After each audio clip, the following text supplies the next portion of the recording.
Hello, precious people. I'm your daily maven, and every new day is a gift. So let's open it with gratitude and wonder. I hope you're ready to spiral up your life today. Honestly, I think today's episode is really going to help you spiral up. We don't want to spiral down. So let's take a deep breath and get into what we're going to talk about. Yeah, I want you to take a deep breath with me. You do it too.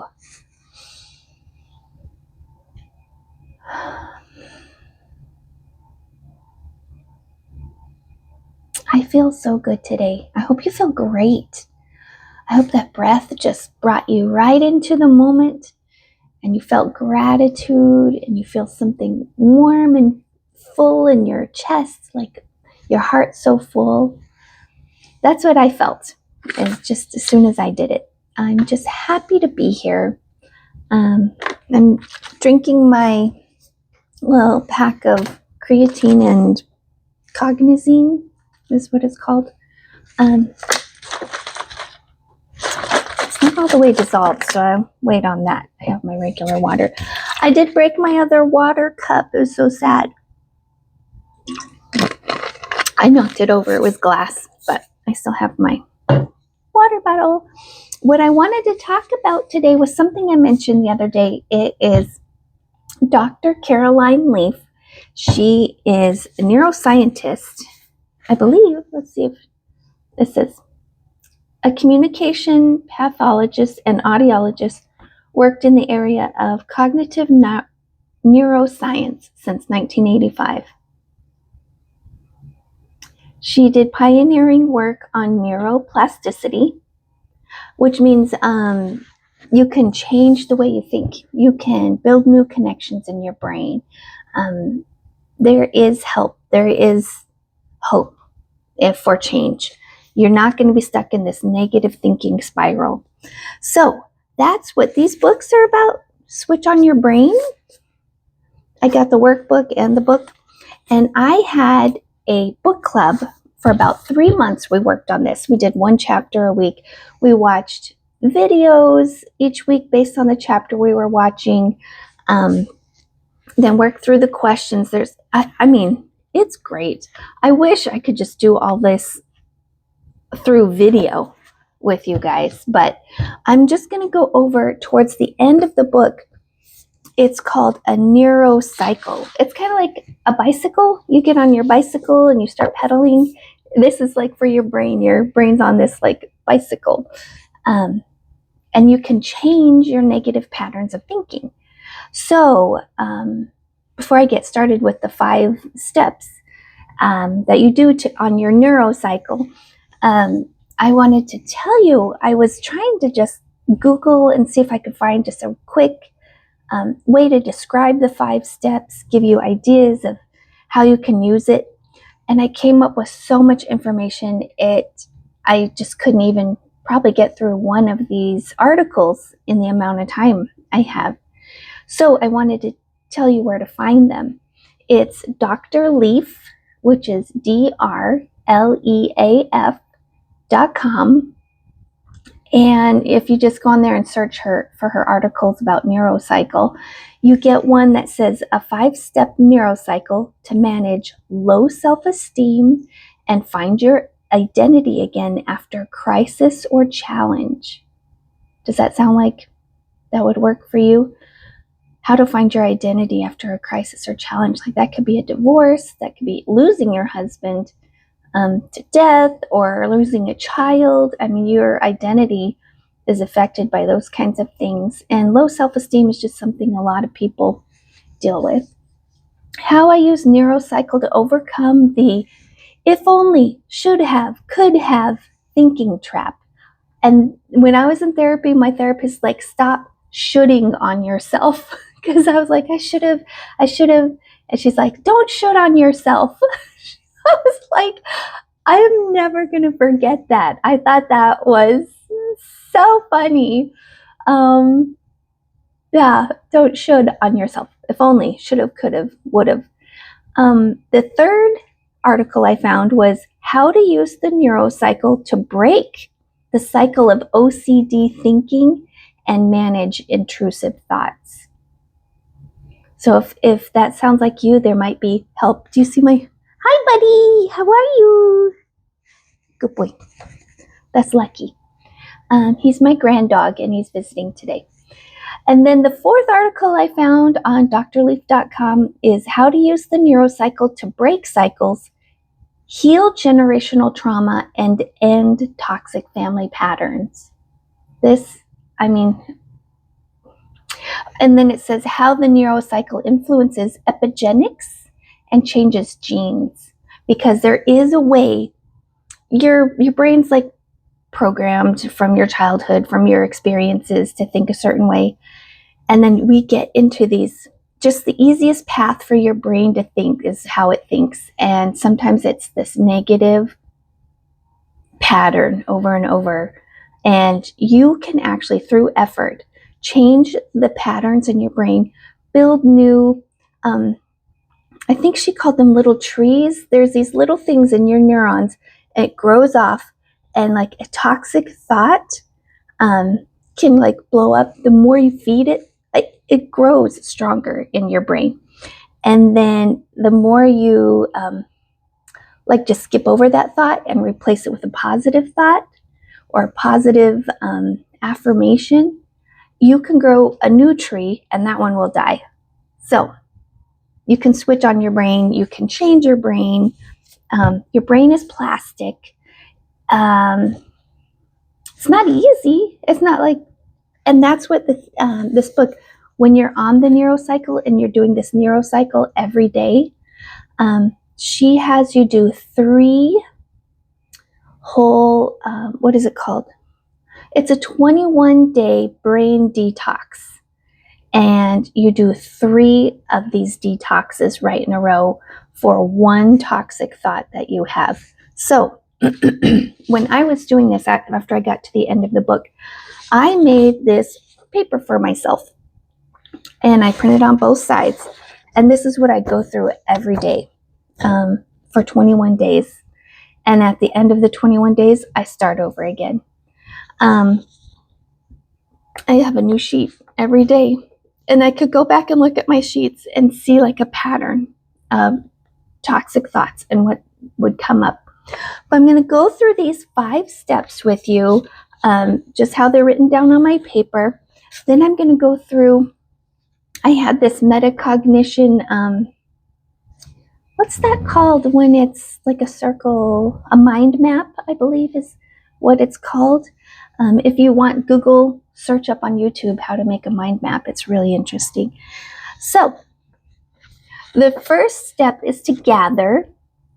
And in gathering, you're bringing a toxic thought into consciousness. As you identify the toxic thought in the breaking down process, you immediately, prayerfully, and consciously think of a replacement thought.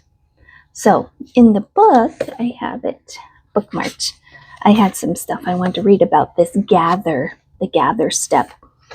So the signals, the thoughts that you're having come from 2 sources: your external environment, and it comes in through the 5 senses, electromagnetic and quantum signals, and 2, the thoughts deep in your non-conscious metacognitive part of your mind, your memories. So that's where the thoughts will be coming from: your surroundings, your experiences, and then your memories. So let's see, there was something I wanted to see. So this step brings your brain into the state of expectation. It's preparing to build the new incoming information. Part of this activity is the movement through thoughts, memories linked in some way to incoming information, and moving from the non-conscious metacognitive level to the conscious level. You're trying to bring up things that are inside memories, feelings. When you think, you also feel, because thoughts have an emotional component in addition to just information, zeros and ones, the actual memory has a feeling attached to it. So when the thought with the emotions bubble up into your conscious mind, you'll feel the emotions that come up. So you're feeling your thoughts.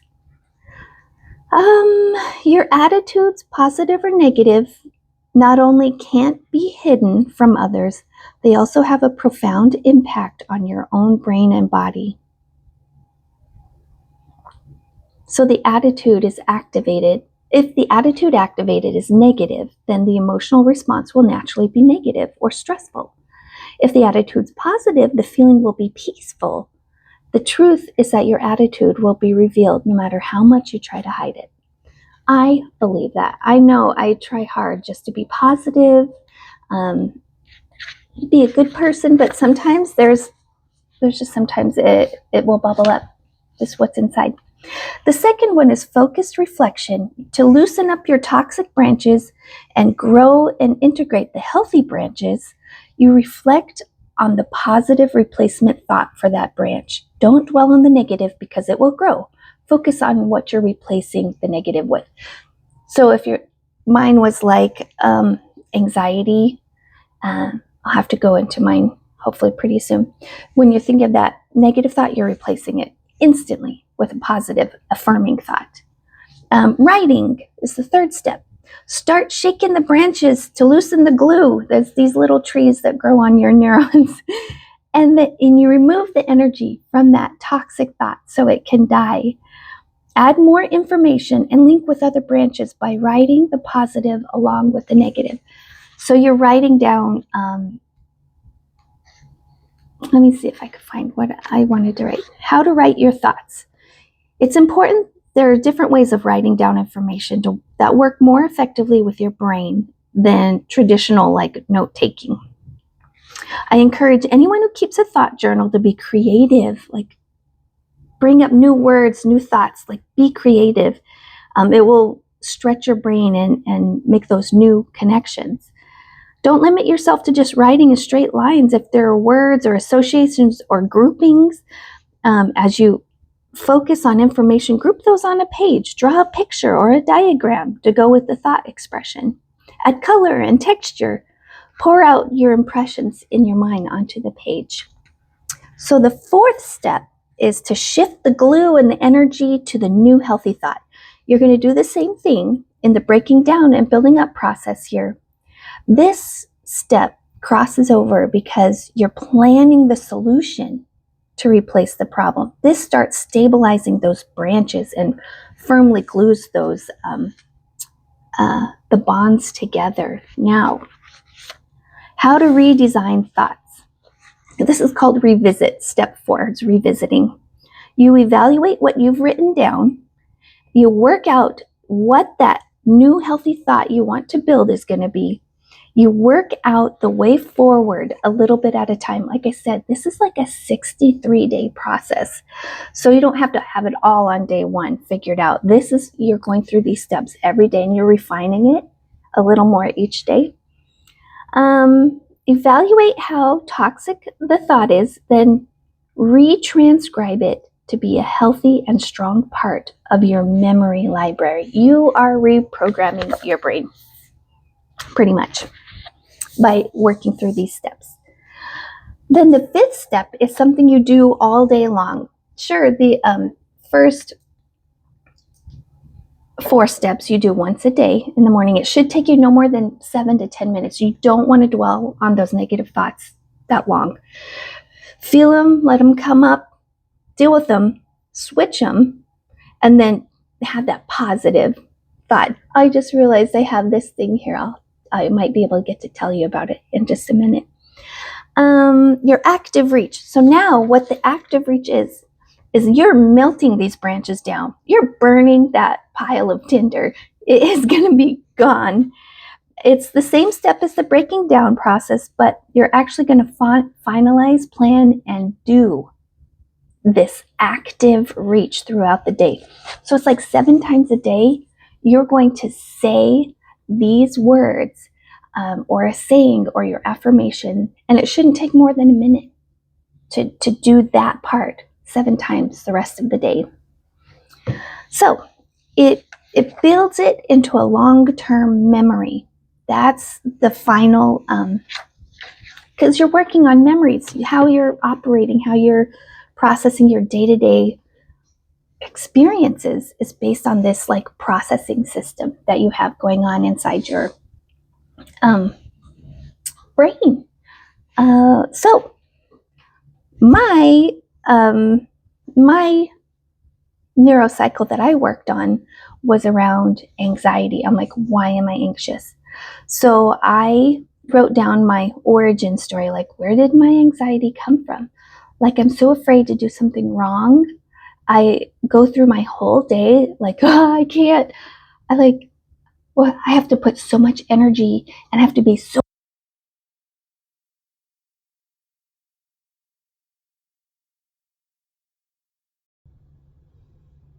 I'm sorry about that. My microphone died. So I'm going to speak a little louder. Hopefully you can hear me. But what I was working on was that I didn't feel like I could do anything or go about my day because I was worried about making mistakes. And when I would make a mistake, I would just kind of beat myself up over it, obsess about it, really be just kind of it simmering in the back of my mind and replaying it, reinforcing this idea that I'm like, I just make mistakes. And even now to this day, I have this kind of thing when I do something wrong. I'm like, well, that's just how I do it. I have to do something wrong first. But I mean, that's not a healthy thought. Actually, maybe it is, because through finding out where that anxiety came from, because I always had to just be this good little girl and I felt like I had to be perfect to be loved, and always trying to be quiet and out of the way and not in anyone's way and not create any problems. So I wrote down my origin story. I wrote down the behaviors, how that manifests, how I get this tunnel vision. I feel hurried. I'll punish myself. I have this unhealthy mind, but like I said, that was my negative emotions. And next to it, I'm writing the positives. Like I'm friendly. That makes me friendly. I like to live a simple life. I like to be calm. I'm a good listener. I listen well. This created this listening in me. I can learn and retain, because all that anxiety was working in the background to try to you need to remember this.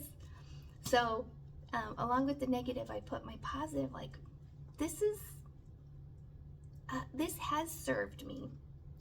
But then the emotions that came along with it, the negative emotions, the positive emotions. Then I put my perspective, like all this culminates into this one thing where I can never be good enough to be loved. That was my main thought. It started with, what's my feeling? It's anxiety, is the feeling. Where did the anxiety come from? How does it manifest? What are the emotions that go with the memories? And what do those emotions mean to me? And then my perspective, what does it all boil down to? One simple thing, why I'm feeling all this anxiety. So my active reach, I wanted to read it to you, and I want to read it slowly because this is so good. I hope you feel it too. You are good enough to be loved, especially loved and valued by God. Humans make mistakes constantly, and it's okay. Whatever is vexing your mind, let it go. Breathe in love, breathe out judgment. How do you feel right now? Breathe slowly and let it go. You are safe and deeply loved. That's what I told myself 7 times a day. So that's all I have. Go ahead and replay that last part again if you needed it. If anything sparked a thought, leave a comment and subscribe. The world is better with your light in it, so keep growing and learning. Thanks for watching. I'll see you next time. Bye. I'll talk about this next time. Bye.